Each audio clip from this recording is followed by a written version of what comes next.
iaitu Yang Mulia Puan Nur Syahirah Chua, pegawai psikologis dari bahagian psikologi masyarakat Kementerian Kesihatan.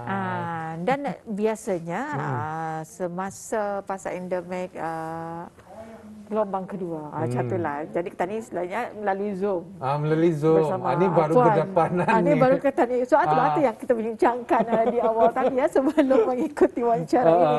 Jadi Assalamualaikum Puan. Waalaikumsalam warahmatullahi wabarakatuh. Sihat ya? Alhamdulillah. Okay. Alhamdulillah. Jadi kita ni ingin membincangkan endemik kesejahteraan mental kita ni. Jadi sebenarnya apa dia endemik ni? Okey, terima kasih. Soalan yang bagus. Pasal kita ni biasa mendengar pandemik. Okey, and then orang interlink lah. Banyak orang dalam pandemik je, the word endemic je. So kadang-kadang ada di kalangan kita ni confused, bingung. So sebenarnya pandemik sama endemic berlainan. And then perlu kita ni faham, endemic is not the end of pandemic. Okey, kebanyakan orang memikirkan endemic ni habis sudah ni, dah ada lagi COVID. And then mungkin kita ni ada di kalangan kita ni orang kurang berwaspada ataupun orang back to normal. But actually dari segi mindset kita ni jangan dulu turunkan guard kita ni. Jangan dulu macam orang kalau dalam peperangan kita ni ada shield kan. Ada tembok. Ada tembok. So we don't take it down. In terms of psychology kita ni perlu masih waspada. Because endemic it's a Greek word. Okay, Greek word maksudnya and di dalam, demos population penduduk. So endemos arti kata lain penyakit itu masih di kalangan penduduk masyarakat kita ni. So dari segi kita ni melindungi sesama sendiri, dari segi kesihatan kita ni masih lagi berwaspada. Ya. Jadi dalam konteks endemik ini pastinya seperti yang selalu kita diperbincangkan bersama dengan Puan sendiri ialah mengenai kesihatan mental ataupun ada yang spin-off factor yang bersangkut paut mengenai pandemik, anxiety ini merupakan anxiety yang baru. Anxiety yang datang sewaktu ada endemik dan juga pandemik ini. Antaranya ialah yang disebabkan oleh hal-hal lainnya. Jadi mungkin endemik ada anxiety ataupun kata orang Brunei uri, jenis-jenis varian uri tersendiri yang datangnya daripada endemik ini. Mungkin dapat diperjelaskan. Okey, terima kasih Fakra. Soalannya bagus. Now, I think dari dulu kita ni pernah mendengar kalau datangnya penyakit ataupun threat to health itu kita ni mudahkan orang restless, anxiety itu kan datang, uri itu meninggi. Something yang kita ni banyak merasakan first wave and as well as second wave. And then dari segi endemik itu, oleh kerana penyakit itu dalam di kalangan penduduk, kita ni masih lagi ada rasa was-was, uri atau mungkin ada datang lagi third wave kita ni tidak tahu. So how we see that in terms of endemic, ia masih lagi kita ni perlu ada coping mechanism. Maksudnya strategi dan juga cara-cara kita ni untuk menangani kesihatan mental kita ni. That's something that kita ni perlu lagi prihatin untuk diri kita ni dan orang lain juga. Jadi bila bercakap mengenai dengan mental dalam konteks endemik ni, kalau tadi Fakra mengenai dengan uria. Jadi bila ini berlaku, jadi adakah bermakna keadaan mental kita ni boleh kembali stabil seperti dulu ataupun bagaimana dengan keadaan dan situasi kesihatan mental orang lain? Macam mana ni? Okey, dari segi macam tahap kesihatan mental kita ni mungkin ada di kalangan tadi fikirkan okey jua endemik ini sudah ada some normality dalam kehidupan, tetapi ada yang di kalangan kita ni orang terganggu dari segi tahap kesejahteraan ataupun kesihatan mental kita ni. Because first wave, second wave itu orang macam nada break. Okay? And when I say that, I'm talking especially khususnya orang-orang yang bekerja ataupun yang orang macam work from home tu ada peluang yang work from home, and I'm talking about frontliners. Okay, and I'm talking ada segelintir di kalangan masyarakat kita ni yang mungkin orang sedang menghadapi gangguan kesihatan mental di mana mereka orang suffer or struggle in silence. And in terms of orang support system is very limited oleh kerana restriction ataupun ni orang limitation yang kita ni ada sewaktu pandemik endemik. Ada beberapa orang yang mengalami ada beberapa orang yang memang high risk, mempunyai risiko yang tinggi, diganggu atau terganggu kesihatan mental mereka, tetapi ada juga yang ternyata orang jua indah berapa peduli tentang hal-hal dan situasi ini. Okey, mengenai hal itu tentang anxiety yang timbulnya, uri atau orang yang timbulnya daripada endemik ataupun pandemik ini, kadang-kadang kita memikirkan adakah dapat dibagikan kepada kategori sikap manusia, sikap orang tersebut. Kalau orang yang beruri, kalau orang yang indah peduli, mereka tu jenis yang orang indah akan beruri. Kalau mereka itu terlalu peduli, walaupun apapun keadaannya, endemik kah, pandemik kah, kembali secara normal kah, jadi mereka itu sentiasa akan berada dalam kecemasan. Pandangan daripada puan sendiri, sikap dan juga sifat orang itu adakah mempunyai kaitan dengan pendedahan mereka tentang kesihatan mental ini? Adakah mereka berisiko? Macam mana? Okey, soalan yang benar. I think it's very relevant untuk kita ni. Dari segi sikap ataupun macam personality ke apa, it does not directly orang determine. Maksudnya Indah selajar macam let's say orang itu jenis carefree, artinya ia dah beruri. It's actually a false belief. Tapi dari segi what I can say important to help you maintain ataupun menjaga kesihatan mental kita ni is to turn back to self awareness. Betul. Self awareness ni maksudnya kesedaran kita ni dan kefahaman kita ni tentang diri, macam mana handle stres, uri ataupun emosi yang distressing, emosi yang memberi kita ni tekanan. Macam mana kita ni sedar dan tahu untuk handle, insya-Allah untuk dapat membantu kita ni menjaga kesihatan mental. Jadi kalau dalam situasi kita ni masa ni, golongan mana yang berisiko ni mengalami gangguan kesihatan mental semasa pandemik endemik ini? Okey, dari segi golongan yang harus ataupun golongan yang mungkin melalui tekanan yang orang berlebihan daripada golongan yang lain, seperti contoh tadi mungkin frontliners kita ni who has been working a long time dari awal-awal pandemik, and then even through pasca endemik ini masih lagi orang bekerja seperti awal. We still have our SOP, and then dari segi orang support ataupun bekerja tu masih lagi samalah. And then in terms of burnout rate is a bit higher simply because there's no break in between our first wave and our second wave.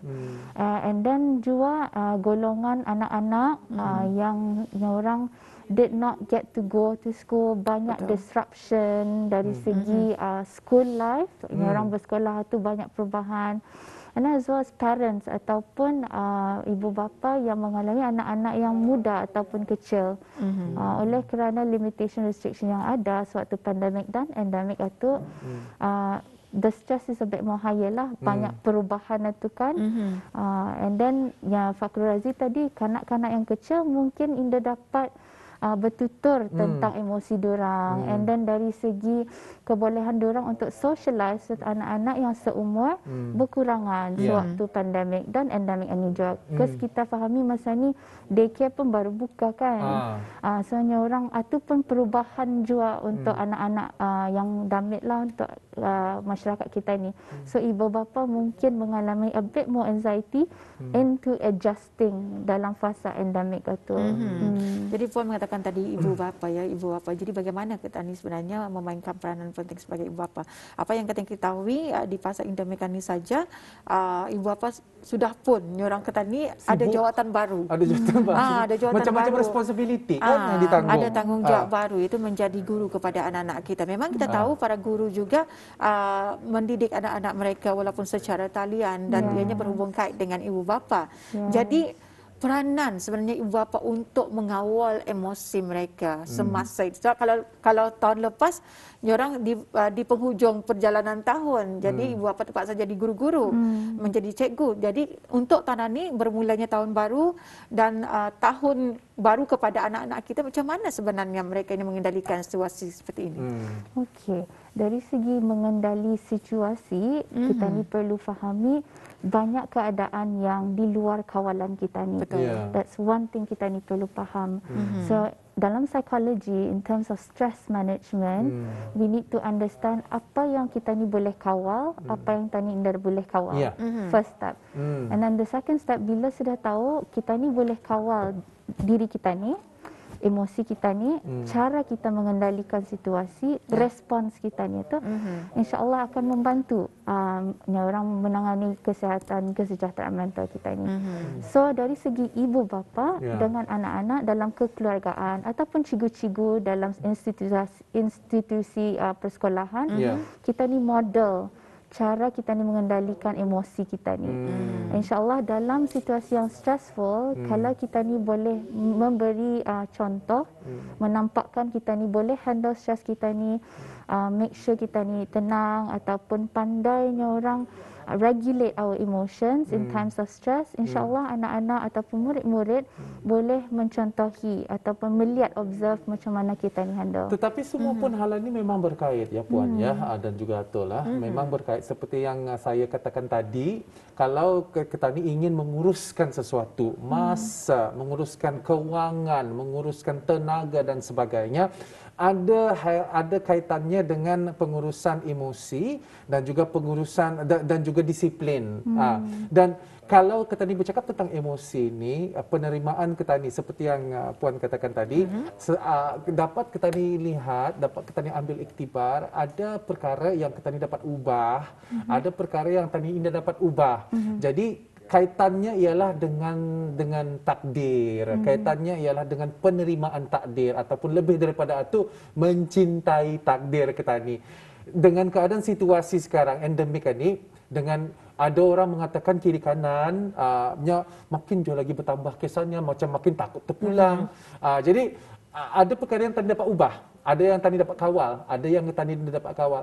Apa kaitannya dengan kerohanian di sini? Mungkin saja daripada, kalau tadi itu daripada aspek menjaga jarak agaknya, dari aspek klinikal. Tetapi bagaimana pula dengan daripada aspek kerohanian? Mungkin dapat Puan fokuskan sekarang. Okay, thank you. Dari segi kerohanian, actually psychology and kerohanian ada orang interrelation.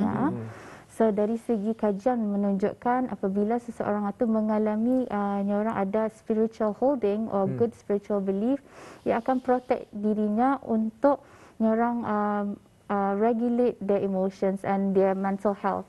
So erti kata lain, mindfulness approach orang kefahaman kita ni untuk menerima, peka, like you said, acceptance, focusing on here and now. Here and now maksudnya apa yang berlaku sekarang. Ya, whatever happens in the past, in the future, kita ni tidak dapat buat apa-apa. So focus on here and now, being present, something yang dalam psikologi we call it mindfulness approach. Tapi kalau dapat ada banyak pertanyaan mengenai mindfulness ni pula. Memang tu antara saranan yang paling popularnya tu orang kita ni peka, kita ni ingaukan tentang keadaan sekarang, bukan yang keadaan seterusnya atau sebelumnya. Tapi ini bukan sesuatu perkara yang mudah agaknya untuk dilakukan. Mungkin adakah formulanya? Kalau ada pun formulanya yang dapat ingin dikongsikan untuk menuju ke mindfulness state atau? Okay, I think my first advice, nasihat dari segi psikologi is pertahankan rutin. So jadinya ada konsistensi bagi seseorang, and ia bermanfaat juga untuk anak-anak kecil or anyone, because that orang konsistensi insya-Allah akan membantu diri kita ni move forward and proceed with life. Okay, and then kedua, there's this acronym ataupun formula yang Pak Razi tanyakan, STOP. S-T-O-P. Okay. Ada. Stop. So, hentikan. Yes. Stop whatever you're doing. Let's say banyak stress. Berhenti dulu. Pause dulu. Stop. Okay. T, take a breather. Take a breather maksudnya bawa bertanang dulu. Tarik Bernafas, tarik nafas. Okay. And then after that, observe. Perhatikan lurus. And then P, kalau sudah kita ni perhatikan, adakah ia something yang bermanfaat? Adakah ia membantu untuk diri saya dan orang-orang di kalangan saya? Proceed. P. Proceed. Teruskan. Lanjutkan. Kalau indah, dan tinggalkan. Pause. Pause. Ya? Okay. Stop. Memang macam-macam. Kalau ada mungkin kalau didapat dijadikan formula, memang ada formulanya kan. Kalau saya kalau dalam Ketani membuat keputusan, terutama sekali lagi kan pada proses Ketani endemik pandemik ini kan macam-macam yang mengganggu Ketani sampai Ketani susah untuk membuat keputusan. Kadang-kadang keputusan yang Tani ambil itu tergesa-gesa, tergopoh-gopoh. Kalau ini lain lagi nih, ini namanya halt. Kalau tadi stop, ini halt tadi artinya berhenti juga. Halt, jangan membuat keputusan itu dalam keadaan lapar, jangan hungry. Sekali lepas satu, jangan angry, jangan marah. Kalau anak Ketani membuat keputusan dalam keadaan marah, apa ya tuh? Setelah itu L, yaitu lonely. Artinya kadang-kadang jangan membuat keputusan Ketani dengarkan satu pihak, yaitu pihak Ketani saja. Mungkin Tani dapat mendengar pihak lain. Dan setelah itu T, yaitu tired. Kalau biasanya tired jangan buat keputusan. Biasanya kalau tired tidur. Tired kalau enggak. Jadi mungkin itu antara cara setiap orang. Indah ada general formula sebenarnya. Tetapi apa yang memudahkan Ketani untuk mencapai ke suatu tempat of mindfulness satu, ke suatu tempat yang peka tu. Jadi ini sebenarnya kepentingan yang Ketani bersama bagi mereka yang lebih mahir dan juga pakar ya untuk mengawal. Jangan katakan Ketani boleh handle sendiri-sendiri, tapi tidak, ditanyalah kepada mereka yang lebih mengetahui. Dan sejauh ini Puan, semasa-masa endemikanikal tadi Ketani sudah mengetahui apa endemikanik sebenarnya, tapi apa soalan ataupun yang selalu dibicarakan semasa endemik ni, keluhan-keluhan orang, lalunya apa yang paling popular? I think di kalangan kita ni lah, termasuk even myself sendiri. Betul. Di manakah penghujungnya benda ini? Macam Ketani mendengarnya hari-hari ada saja varian baru. Ada yang hantam saja. Ada peningkatan kes baru di masa-masa awal endemik ini. Jadi macam mana sebenarnya Ketani menghadapi situasi ini? Okay, so mungkin banyak yang mikir sampai bila dan di manakah penghujungnya. So again, berbalik kepada what I said tadi, whatever happens in the future, kita ni indahkan tahu. Tapi untuk pertahankan rutin, kawal apa yang kita ni dapat. And then selebihnya kita ni berbalik kepada spirituality kita ni, pegangan kita ni, our belief. So sebagai Muslim, kita ni berbalik kepada pegangan kita ni kepada Allah. And juga orang support system kita ni jua. Seperti Fakhrul Razi cakapkan tadi, support system, orang di sekeliling kita ni jua boleh orang membantu kita ni menjalankan kehidupan sebaik mungkin despite apa yang berlaku di orang surrounding kita ni.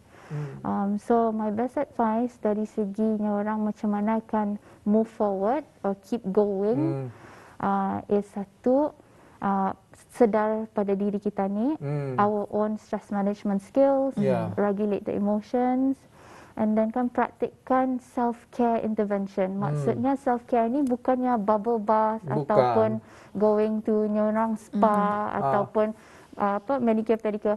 That's not self-care intervention I'm talking about. Dari segi clinical, I'm talking about self-care.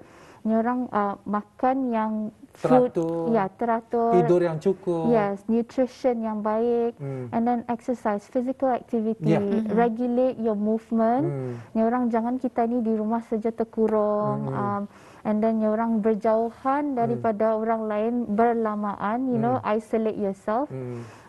So kalau boleh, even though orang endemik ni, kita ni buat apa yang boleh. You can jumpa people, but make sure SOP itu orang dijagalah. Okay, take your ART and then wear your double masking. Kalau boleh, wear the proper mask, learn the correct way, and then other than that, seek support, professional help. So bila kita ni ada kesedaran kefahaman tentang diri kita ni needing help ataupun emosi itu sudah terganggu, berjumpalah dengan pihak profesional untuk bantuan selanjutnya. Ya, alhamdulillah. Itu dia penjelasan dari topik yang kita bincangkan hari ini, endemik dan kesejahteraan mental kita ni sangat memberikan manfaat, dan semoga apa yang disampaikan oleh Yang Mulia Puan Nora Syahira Chua dapat memberikan kita panduan dalam kehidupan kita untuk menangani dan juga mengawal keadaan kita ketika ini. Akhir kata jadilah teman yang terbaik. Misal kata teman bis kita ada mempunyai ada terganggu sedikit ataupun mungkin saja ingin seorang teman untuk berbicara, salah satu ialah bis kita mendengar keluhan daripada teman kita ni, dan juga kita harapkan yang terbaik bagi mereka yang terkena gangguan emosi ataupun gangguan mental di saat pandemik ataupun endemik ini masih lagi berlaku. Jadi ribuan terima kasih kami ucapkan kepada Yang Mulia Puan Nora Syahira dengan penerangan yang telah diberikan. Sampai kita jumpa lagi Puan. Assalamualaikum. Waalaikumsalam. Terima kasih.